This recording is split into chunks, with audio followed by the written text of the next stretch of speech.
Well, Mike, first of all, it's good to see you. It is Hall of Fame week. Thanks, Just Kevin. what are the emotions heading into the Hall of Fame?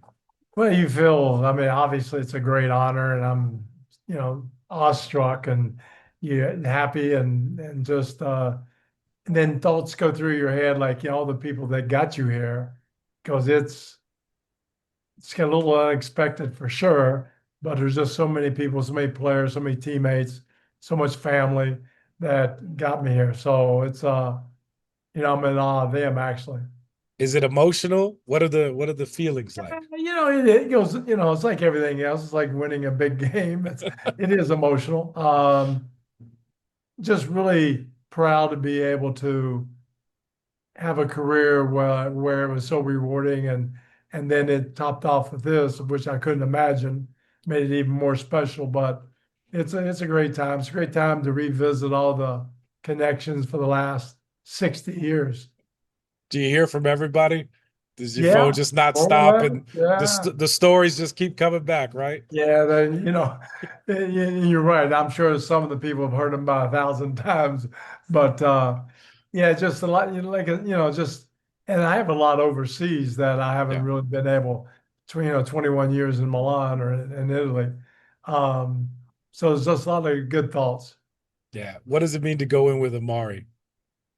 Good. I mean, it's weird where both of us started because he was drafted the same year I came as assistant coach, so he was there the same year, more than the same year. Then we're in New York together. Then he goes to Israel to play, and so he's had a career similar to mine.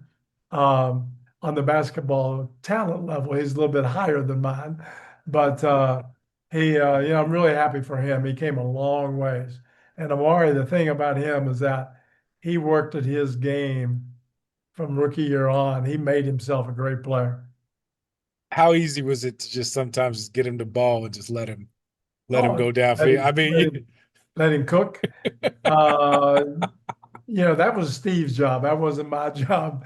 It's like, well, I but mean, you might have to call the play a little bit, but yeah, I'm a sure little they bit. just saw it, right? Yeah, You you go know. stand there and Steve, you get in the ball. It's real hard. I had to come up with that idea.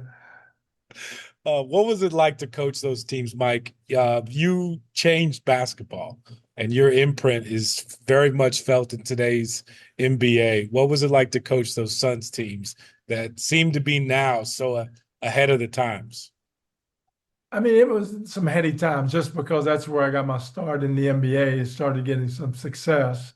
Um, we had an unbelievable roster of players, great talented players, obviously Steve and Sean, I mean, Mari, but Sean Marion was off the charts. Joe Johnson, Quentin Richardson, Leandro Barbosa, Boris Diaw, Raja Bell. I just keep going on and on and on.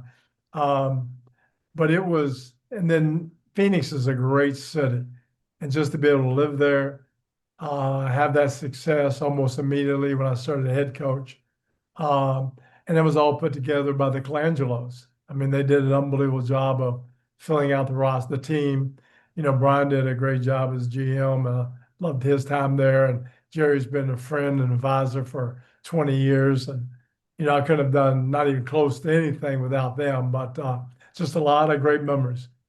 Mike, I don't know this, and I apologize for not. When did you come up with the 7 seconds or less kind of idea, philosophy of it? Was that something you always believed in, kind of growing up? I think a little bit. Usually a coach is this product of past experiences and what, I was felt as a player. I was always a point guard, and I was lucky enough to play at a little town in West Virginia, Mullins, West Virginia, where we were playing fast, and then go to Marshall, where we played fast, and went to the NBA and the ABA, and we had 3 points. So a little bit it was kind of in my genes. But when I started coaching, I was coaching more or less traditional, like everybody else, two bigs, come back to the basket, dump it down, all that stuff. But as I got into it a little bit, and I happened to have Antonio Davis and Sasha Djordjevic, Sasha being one of the best point guards in Europe, maybe ever, and Antonio Davis, a great roller, Indiana Pacer guy that was a very good center. And I was able to surround him with 3-point shooters. And I decided one year, about third year in coaching, I go, you know what, this is the way to go. And I went that way and carried over to Benetton, then got to Phoenix. And Brian handed me a roster of players that could definitely play that way. We had to put Amare at the 5 and Sean down at the 4. But when we got Steve, it kind of it put everything together, and we just took off. Did they buy in from day one, or did they look at you kind of funny? They're always looking at me funny. So that's the life of a coach. They're always, oh yeah, here we go. But no, I think they bought in. And then, the thing that really saved me, I'm sure, or just really helped, was that as soon as we started this, and there was some pushback from noise, the white noise you call it, whatever, from Sure. media, whatever, that Amari, moving to the 5 will hurt his career. Sean Marion going to the 4 will hurt his career. And but we start off 31-4, and we're killing people. We're beating people by 20 points at halftime almost every day. Well, guess what? They started believing.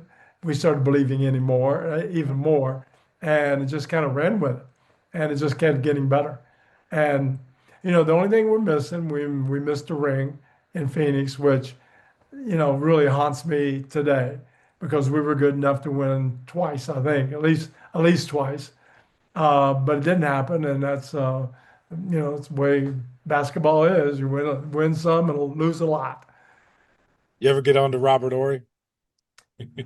Well, yeah, well, he made a nice hip check that derailed some plans. But a big one was the first year with Joe Johnson when he broke his orbital Boom. bone that really set us back, and that started it, and then the hip check and all that, and then Steve had a gash in his nose. There's all kinds of things that happened, and we just weren't healthy enough all the time to win a title. But and San Antonio was really good. I don't know if you noticed or not, but they got 3 Hall of Fame players and Robert Horry who never missed a clutch shot. So they had a really really freaking good team. Uh, Steve, Mike, when you look back on your time here in Phoenix, what do you appreciate the most? What do you remember the most? Talking with Suns fans, they love you. They just appreciated everything you brought to the Valley and that era of Suns basketball, and was just so exciting for a lot of people here. It was the type of players we had in the Colangelo model of a franchise, and the one that gave a lot back to charity and did a lot of things in the community. And that, I think, is what our stage is all about. How do we give back? So that integrated us in the community really well. And Phoenix, great town to have charities and all that. So that was one teamwork. And then the other is that the culture of the players that Steve brought, but also the other players brought right in, they were close and it was fun. And we laughed our way through 4 years and just enjoy. I think they enjoyed coming to practice. They enjoyed playing the way we were playing. And it just was 4 great years. And so I couldn't replace that with anything, and it couldn't get any better than what we had other than getting a ring. But uh, a great 4 years living in Phoenix. Yeah, it's a small chunk of your basketball journey, which is a life of a coach, That's right? when Like the that's a nice way, Cameron, to tell me I'm old as what? dirt. No, Mike. But I appreciate it. But I It's appreciate it. it's a veteran status. There you Is go. yeah, it's an Yeah, honor right. to be called that. It, How will you put that into a speech? How will you put your basketball life into a speech? You can't, because the problem is the Hall of Fame, they limit you to 7 minutes. And I told them, I'm 75 years old, and I got about 68 years of basketball. I need to jam into 7 minutes. And you know how many people that I owe my whole career to? So, you have to leave out whole chunks of stuff, try to concentrate a little bit on the Phoenix and the Lynn Sanity in New York, or the Houston Rockets, and just try to hit the highlights and just try to thank my family and friends, and the ones that I miss. I hate it because they're just as important, but time restraints, you just can't do it all. Can't get it all. Mike, I think you know somebody who's pretty high up there at the Hall of Fame that I bet would give you the green light to like Well, blow through that stop sign. I think I if you could, called Jerry, you were like, "Hey Jerry, can I get like 5 more minutes?" I think I of all could, people, he might do that with you. I could beg him, but I would not put him on the spot, and it's not fair to the other people. But at the same time, I'm going to blow through it a little bit. I've got to stretch the boundaries a little bit. Mike, what do you think the most emotional part of kind of the Hall of Fame ceremony will be, or this weekend coming up? I think just sharing it with my family that, they're the ones that, especially Laurel, my wife, and Michael, my son, but also my immediate family, the D'Antonis and the little town of Mullins and just growing up and not ever realizing that, we could get to this spot. And they were just as much part of this as I am, as all of them together. Just it really satisfying and really it touches my heart. Really hits hard, Sure. and it's going to be a great night. Hopefully, we'll have fun and see all the players, and they can make fun of me as usual, and then we go on there from there. What do they? Come on, Coach. What do Oh they? What no, do they they get on say? my butt, from Steve to James, the James Harden, just all of them. But they're All of all great people, all yeah. great. Is the family excited? So everybody's coming, or most everybody? Yeah, everybody that can make it, everybody, we better hurry up. This week it looks like everybody's coming, but you never know about next week.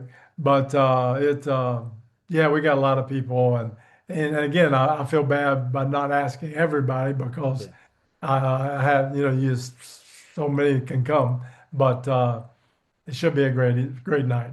Get you out here on this. Do you miss it, Coach? I call you Coach because you coached for a long time. Well, I But appreciate do it. do do you miss it? Do you still want to do it? Do you call teams and say, "Can I come hang out?" Or do you still look for No, jobs? Or is it you done? know, But Cameron, it's funny. It's somebody they ask me a lot. You miss it? yeah, I miss being 55 years old and coaching or being 25 years old and playing. Yeah, I miss that. But at my age right now and think I had to go back and put up with all the crap you have to put up with, I just don't think I could. It's not in the cards. And it was very satisfying. It's like when I quit playing at age 40 was my last year I played. And from then on, I hardly picked a basketball up. I just can't because you can't go backwards. And it's the same with now. Now I golf, read books, and watch games when I need to watch them. So I it's still satisfying though. did you ever shoot it in the gym with the guys? Or you ever No, just heck no? no, Okay, heck okay, all right. no. Just I did asking. not ever show them how bad I was. And the players get so good. They're so good now that it's remarkable to watch basketball how it just evolves and Yeah. keeps getting better. And I think it always will. I don't know what the limit is, but they're getting there. Last one for me. If you were still coaching today, would you wear a suit? I think the suit looks better on the court, no doubt about it. But man, oh man, to lug around on a 5 day game road trip, and you got to run, you're taking four suits and you're trying to press in before the game, you're ironing your shirts and stuff. And I don't miss that. But I do think that if you can walk right out into a suit, it looks better. I agree. I agree. Who needs an iron? There we go. Yeah, Coach, it's exactly. good to talk to you. Thank you, sir. Thanks, Cameron. You take care, man.